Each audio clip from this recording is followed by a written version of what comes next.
অনেক দিন ধরে আম্মু বলতেছিল তার নাকি একটুখানি হেলেঞ্চা শাক খাইতে খুবই মন চাইতেছে। হঠাৎ করে What? বাসার সাথে সামনে যে জায়গাগুলো আছে, ওমা আমরা তো দেখি অবাক, এখানে অনেক শাক।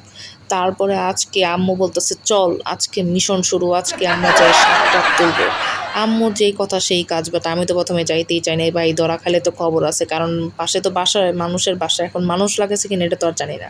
যাই হোক, আম্মু হচ্ছে আম্মুর মিশনে নেমা পড়লো, এতগুলো শাক তুললো। কিন্তু ভাই আমি তো হইতাছে অন্য ধান্দায়। হ্যাঁ, কি বলতো, এখানে আমি পেয়ে গেছি বাঁশ ঝাড়, আর পাইছি কি জানো, এটা হচ্ছে একটা গুপ্তধন। গুপ্তধনটা কি জানো তো সবাই, যারা হচ্ছে মানে ট্রি লাভার ওরাই একমাত্র জানে যে এই গাছগুলা মানে কতটা হইতেছে তাদের কাছে প্রিয়। আমি একদম বড় বড় পয়েন্ট প্ল্যান্ট পাইছি ভাই, এত সুন্দর ছিল বাস্তবে।